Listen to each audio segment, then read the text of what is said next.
ಗೀತೆಗಳು ಡಿಸೆಂಬರ್ 23. ನಾನು ಜಯ ಹೊಂದಿ ನನ್ನ ತಂದೆಯೊಡನೆ ಆತನ ಸಿಂಹಾಸನದಲ್ಲಿ ಕೂತುಕೊಂಡ ಹಾಗೆಯೇ ಜಯ ಹೊಂದುವವನನ್ನು ನನ್ನೊಡನೆ ನನ್ನ ಸಿಂಹಾಸನದಲ್ಲಿ ನನ್ನ ಕೂಡ ಕೂತುಕೊಳ್ಳುವಂತೆ ಅನುಗ್ರಹಿಸುವೆನು. ಪ್ರಕಟಣೆ 3:21. ಯಾರೆಲ್ಲ ದೇವರಲ್ಲಿ ನಂಬಿಕೆ ಇಟ್ಟಿದ್ದಾರೋ ಅವರು ಇನ್ನೂ ಯುದ್ಧಗಳನ್ನು ಜಯಿಸಬೇಕಾಗಿದೆ. ಆದರೆ ಅದು ಶಾರೀರಿಕವಾದ ಆಯುಧಗಳಿಂದಲ್ಲ. ಆದಾಗ್ಯೂ ಅವರ ವಿಜಯಗಳು ದಾವೀದನೊಂದಿಗೆ ಅನುಕೂಲಕರವಾಗಿ ಕಾರ್ಯನಿರ್ವಹಿಸಿದ ಅದೇ ತತ್ವವನ್ನು ಆಧರಿಸಿವೆ. ದೇವರ ಮೇಲಿರುವ ನಂಬಿಕೆಯು ಯಾವುದರ ಮೇಲೆ ಆಧಾರವಾಗಿದೆ ಎಂದರೆ ಅವರ ಹೋರಾಟದ ಕಾರಣವು ದೇವರಿಂದ ಅನುಮೋದಿತವಾಗಿದೆ ಎಂಬ ಮನವರಿಕೆ ಅವರಲ್ಲಿ ಉಂಟಾಗುವುದರ ಮೇಲೆ ಆಧಾರವಾಗಿದೆ.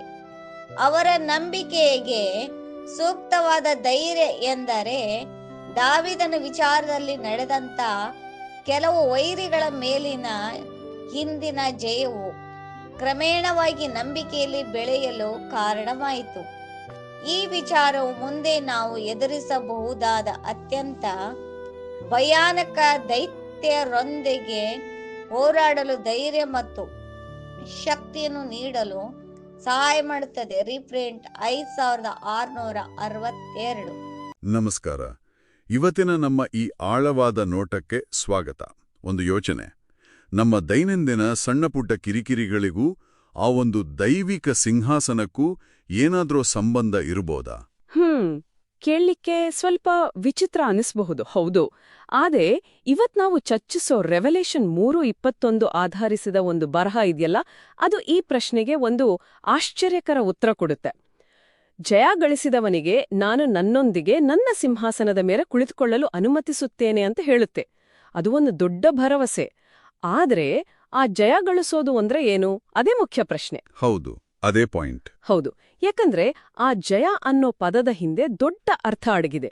ಈ ಬರಹದ ಪ್ರಕಾರ ಇದು ಕೇವಲ ಯಾವುದೋ ಒಂದು ಗುರಿ ಮುಟ್ಟೋದು ಮಾತ್ರ ಅಲ್ಲ, ಇದು ಒಂದು ನಿರಂತರ ಹೋರಾಟ.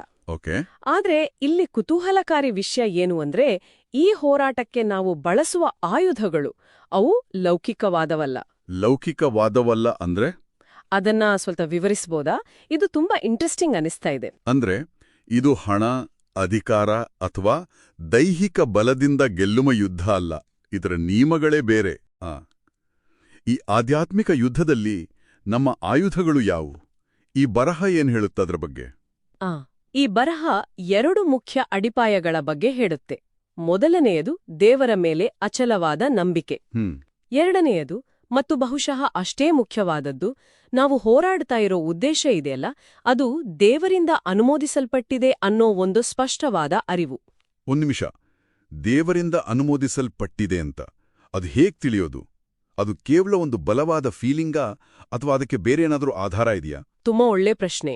ಯಾಕಂದ್ರೆ ಯಾರು ಬೇಕಿದ್ರೂ ತಮ್ಮ ಉದ್ದೇಶ ಸರಿ ಅಂತ ಭಾವಿಸಬಹುದಲ್ವೇ? ಖಂಡಿತ. ಈ ಬರಹ ಅದನ್ನ ನೇರವಾಗಿ ವಿವರಿಸಲ್ಲ.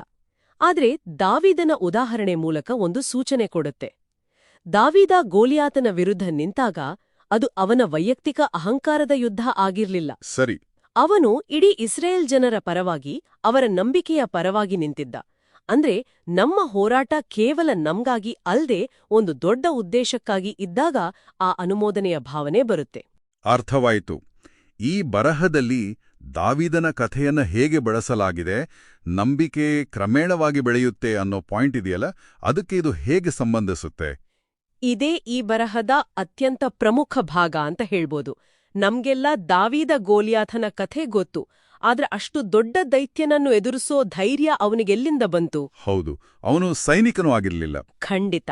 ಬರಹ ಹೇಳೋದೇನಂದ್ರೆ, ಗೋಲಿಯಾಥನನ್ನು ಎದುರಿಸೋ ಮೊದಲು ದಾವೀದನು ಕುರಿ ಕಾಯುವಾಗ ಸಿಂಹ ಮತ್ತು ಕರಡಿಗಳೊಂದಿಗೆ ಹೋರಾಡಿ ಗೆದ್ದಿದ್ದ ಆ ಸಣ್ಣ ಸಣ್ಣ ಗೆಲುವುಗಳೇ.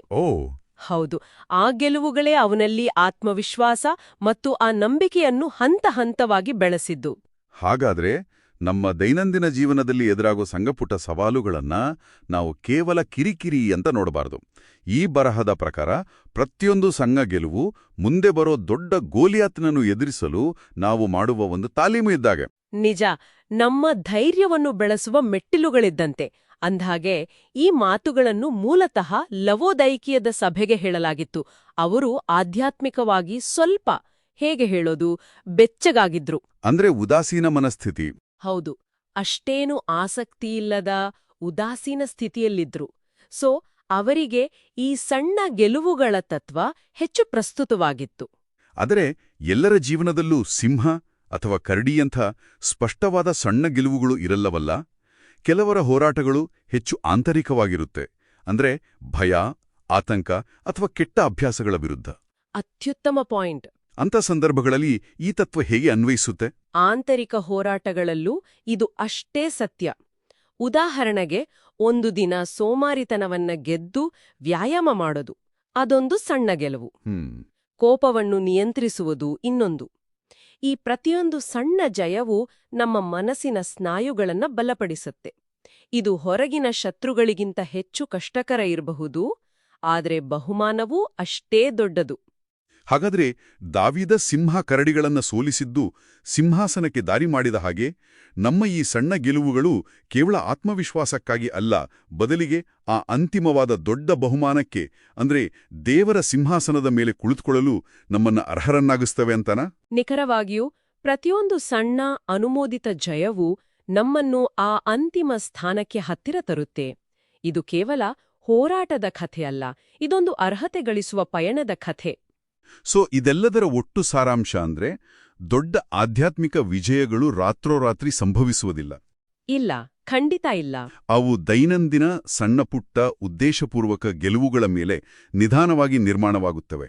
ಹೌದು, ಇದು ನಮ್ಮನ್ನು ಒಂದು ಆಳವಾದ ಆಲೋಚನೆಗೆ ತಂದು ನಿಲ್ಲಿಸುತ್ತೆ, ಅಲ್ವಾ? ಈ ಬರಹ ನಮ್ಮ ವೈಯಕ್ತಿಕ ದೈನಂದಿನ ಹೋರಾಟಗಳನ್ನ ನೇರವಾಗಿ ಒಂದು ದೈವಿಕ ಸಿಂಹಾಸನದೊಂದಿಗೆ ಜೋಡಿಸುತ್ತೆ. ಹಾಗಾದ್ರೆ ನಾವು ನಮ್ಮ ಸವಾಲುಗಳನ್ನ ಕೇವಲ ಪ್ರತ್ಯೇಕ ಘಟನೆಗಳು ಅಂತ ನೋಡದೆ, ಒಂದು ದೊಡ್ಡ ಮತ್ತು ಅನುಮೋದಿತ ಪ್ರಯಾಣದ ಅವಶ್ಯ ಭಾಗಗಳು ಅಂತ ಪರಿಗಣಿಸಿದ್ರೆ, ಅವುಗಳನ್ನ ನಾವು ಎದುರಿಸುವ ದೃಷ್ಟಿಕೋನವೇ ಸಂಪೂರ್ಣವಾಗಿ ಹೇಗೆ ಬದಲಾಗಬಹುದು? ಇದು ನಿಜಕ್ಕೂ ಆಲೋಚಿಸಬೇಕಾದ ವಿಷಯ.